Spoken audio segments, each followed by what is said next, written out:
So today has been pretty hectic for me so far because when the day was just getting started, I was getting my non-spoiler review and my spoiler review ready for Age of Imprisonment.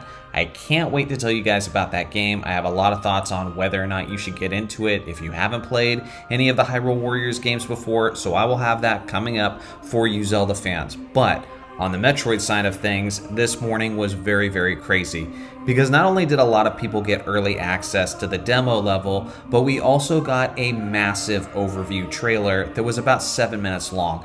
And this trailer has so much meat on its bones that I no longer want or think that we need a Metroid Prime Direct. I think we've got way too much information, if I'm being frank.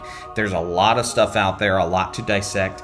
I will have a very long trailer breakdown coming for you guys. I've got everything ready to start tackling that video, but there's so much out there right now as far as footage goes. So let me just go ahead and process this demo first, go over the demo with you guys, and let you know what my thoughts are before we get into that massive overview trailer, probably a couple days from now.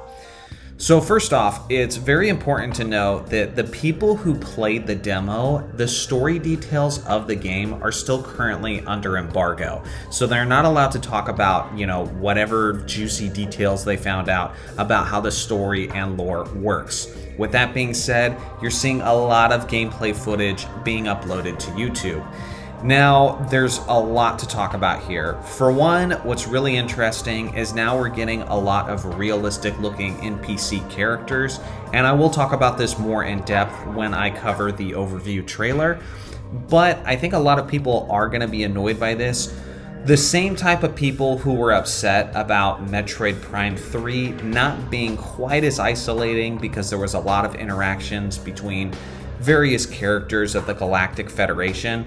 Well, so far it looks like Metroid Prime 4 took that aspect of Metroid Prime 3 and just doubled down on it for Prime 4. Personally, that's not a deal breaker for me because I did love Metroid Prime 3. All I ask is that at least 80% of the game, I would say 75 to 80% of the game, needs to feel like traditional isolating Metroid Prime. Because the Galactic Federation is a major part of the story and lore. And so if they play a role and we have all of these Galactic Federation troopers, I don't mind getting to know them. I don't mind assisting them and interacting with them every once in a while. Now, there is one character specifically from the Galactic Federation that is getting everybody up in their feelings, and we'll touch on that in a little bit.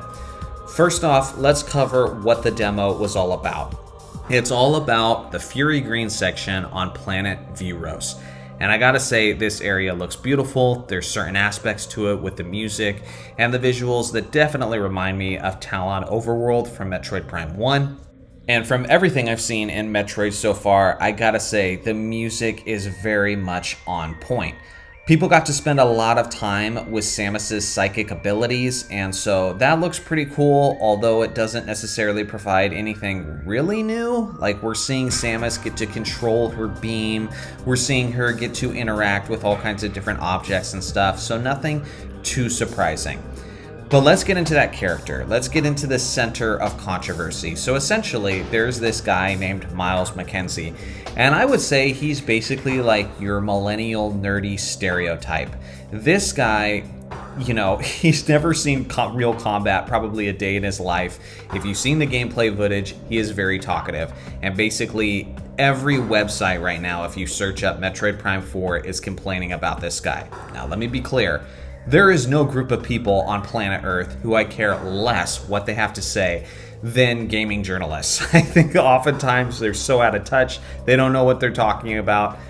In this scenario, though, there's a decent amount of truth to it. This guy is very, very annoying. And I will say what's really annoying is not so much his quirky personality. Yes, it feels a little bit out of place in Metroid. But the thing is, you are just starting to get acquainted with this, Fury Green area on planet Vyros. And so as you're being, immersed in it, you really want to do just that. You want to immerse yourself in this world. You want to, listen to the music for the first time. You want to utilize your abilities for the first time. And you don't want to be distracted, but this guy just never stops yapping. So he's so annoying in that way. The only reason why I think people are blowing this out of proportion and making it a big deal, and I've seen several websites do it this way, is they're acting like this guy is a companion character. You're basically doing a main part of the story where helping this guy along is necessary. But we know from the overview trailer, there is a lot of different Galactic Federation characters that Samus will be interacting with at different points of the game.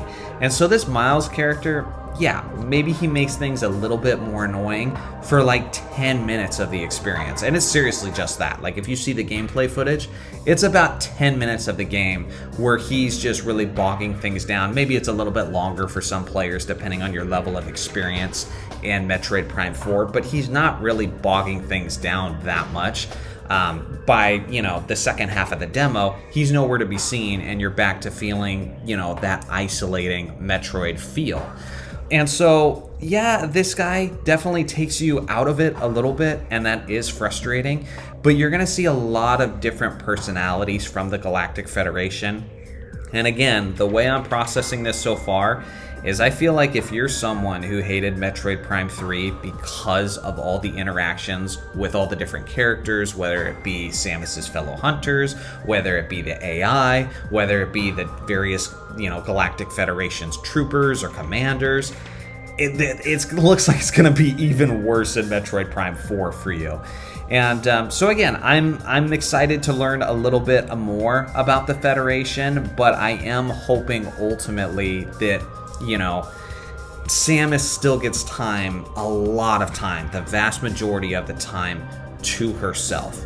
Then ultimately we saw the boss fight with Carvex, and a lot of longtime Metroid fans are saying a lot of the same things, where this was a nice little fight to get you oriented with the psychic abilities. It did remind me a lot of the boss fight with Flagra from Metroid Prime 1. But nothing necessarily groundbreaking or crazy here.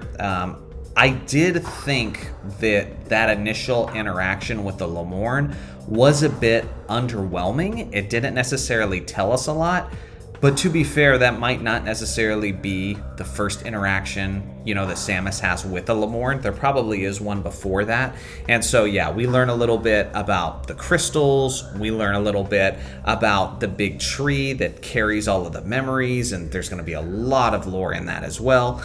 And so all of it seems kind of messy and convoluted right now, but let's be honest, so is the story of Metroid Prime 1, 2, and 3 until you really get to know it and understand it.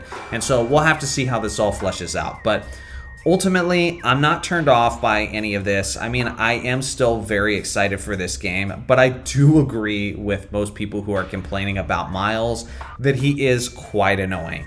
With that being said, people are blowing it out of proportion because I do not think he is going to be a major part of this game in the sense to where he's going to be with you a significant amount of time. You're going to interact with all of these Federation guys, scarcely, every once in a while, and he's only one of many. And so, yeah, he's a little bit annoying. It does feel out of place in a Metroid Prime game, but at least Samus still feels true to her character. She's almost just, even while she's in her suit, it looks like she's just looking at him, judging him. She's just being a total nerd. And to be fair, he did make me giggle a little bit at some points. But let me put it this way. If your comic relief is making me laugh 10% of the time, and 90% of the time I'm just wishing he'd shut the hell up, it's probably not the best character and maybe not the best way to open this game. But at the end of the day, I don't think it's a deal breaker. It's just not necessarily the way I would have done it. So let me know what you guys think. What do you think about the overview trailer? What do you think about the gameplay footage from the demo? Let me know what you guys think in the comment section below. A lot of content is coming up on this channel. First off, you're going to get the complete story of the Metroid Prime trilogy within probably a week. I would say the week leading up to Metroid Prime 4's drop, you're going to get that, and it's going to explain all of the lore of Metroid Prime 1, Metroid Prime 2 Echoes, and Metroid Prime 3 Corruption. Also, stay tuned if you are a Zelda fan for a spoiler review and a non-spoiler review of Age of Imprisonment. I absolutely love that game, so I'll tell you that much, but I can't wait to tell you guys about it in depth. Thanks for watching as always. Make sure to like and subscribe for more Metroid and Zelda content, and I'll see you guys in the next video.